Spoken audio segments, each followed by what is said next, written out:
Hello viewers, ನಾನು ಇವತ್ತೊಂದು ಹೊಸ ರೆಸಿಪಿ ಮಾಡ್ತಾ ಇದ್ದೀನಿ. ಎಲ್ಲರೂ ಸಪೋರ್ಟ್ ಮಾಡಿ. ನೋಡಿ, ನಾನೀಗ ಹಾಗಲಕಾಯಿ ತಗೊಂಡಿದ್ದೀನಿ.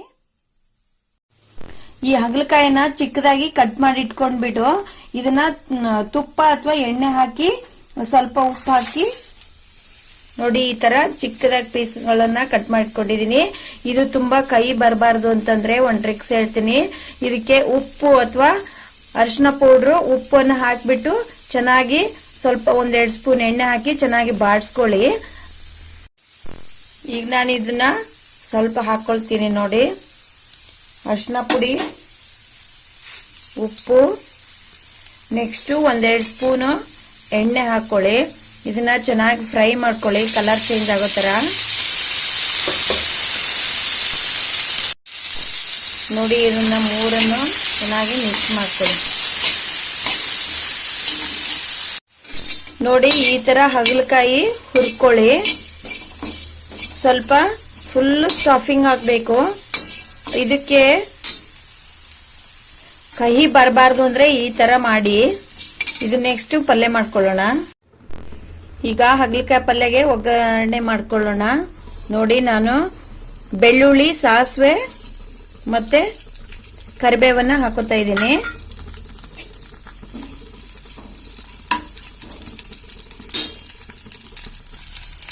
ಇವಾಗಲೇ ನಾನು ಈರುಳ್ಳಿ ಕಟ್ ಮಾಡಿ ಇಟ್ಕೊಂಡಿದ್ದೆ, ಅದನ್ನು ಸಹ ಆಡ್ ಮಾಡ್ಕೊತಾ ಇದ್ದೀನಿ. ಇವಾಗ ಹುರಿದು ಇಟ್ಕೊಂಡಿರುವಂತಹ ಹಾಗಲಕಾಯಿನ ಆಡ್ ಮಾಡ್ಕೊಳ್ಳೋಣ ಇದಕ್ಕೆ. ಇದು ಸ್ವಲ್ಪ ಎಣ್ಣೆಯಲ್ಲಿ ಈಗಲೂ ಫ್ರೈ ಆಗಲಿ.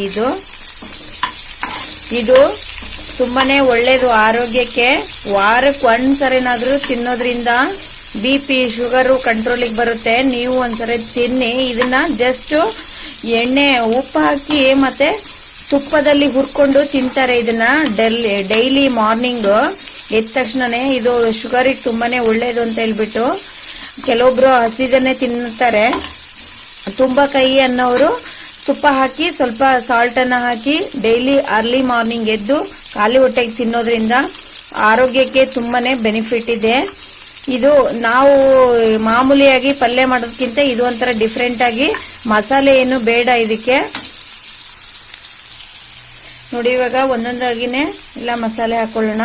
ಹುಣಸೆ ಹುಳಿ ಇದಕ್ಕೆ ತುಂಬಾನೇ ಮುಖ್ಯವಾದಂಥದ್ದು. ನೆಕ್ಸ್ಟ್ ಇದಕ್ಕೆ ಬೆಲ್ಲವನ್ನು ಸಹ ಆಡ್ ಮಾಡ್ಕೊತಾ ಇದ್ದೀನಿ. ಇದಕ್ಕೆ ಸ್ವಲ್ಪ ಸಾಲ್ಟ್ ಹಾಕೊಳ್ಳಿ, ಯಾಕಂದ್ರೆ ಯಾವಾಗಲೇ ಹುರಿಬೇಕಾದ್ರೆ ಸ್ವಲ್ಪ ಸಾಲ್ಟ್ ಹಾಕಿದ್ವಿ, ಅದಕ್ಕೋಸ್ಕರ ಸ್ವಲ್ಪ ಸಾಲ್ಟ್ ಅನ್ನ ಕಡಿಮೆ ಹಾಕೊಳ್ಳಿ. ನೆಕ್ಸ್ಟ್ ಇದಕ್ಕೆ ಅಚ್ಚ ಖಾರದ ಪೌಡ್ರನ್ನ ಹಾಕೋತಾ ಇದ್ದೀನಿ. ಸ್ವಲ್ಪ ಇದು ಕಹಿ ಇರೋದ್ರಿಂದ ನೀವು ಖಾರವಾಗಿರ್ಬೇಕು. ಇದು ಪಲ್ಯ ಸ್ವಲ್ಪ ಟೇಸ್ಟ್ ಬರುತ್ತೆ. ಮತ್ತೆ ಇದು ನಾವು ಮನೆಯಲ್ಲಿ ಮಾಡಿಟ್ಕೊಂಡಿರ್ತೇವಲ್ಲ, ಗರಂ ಮಸಾಲ ಪೌಡ್ರು ಅಥವಾ ಸಾಂಬಾರ್ ಪೌಡ್ರ್ ಅಂತ ಹೇಳ್ಬಿಟ್ಟು ಅದನ್ನ ಆಡ್ ಮಾಡ್ಕೊಳ್ಳಿ. ಈಗ ಎಲ್ಲವನ್ನು ಮಿಕ್ಸ್ ಮಾಡಿ.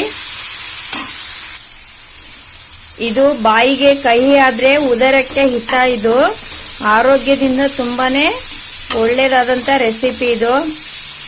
ಇದು ವಾರದಲ್ಲಿ ಒನ್ ಟೈಮ್ ಅಂತಲ್ಲ, ಡೈಲಿ ತಿಂದ್ರು ಏನ್ ಪ್ರಾಬ್ಲಮ್ ಇಲ್ಲ.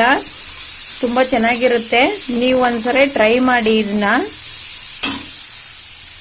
ಈಗ ಸ್ವಲ್ಪ ನೀರ್ ಹಾಕೊಂಡು ಕುದಿಲಿಕ್ಕೆ ಬಿಟ್ಟಿರೋಣ.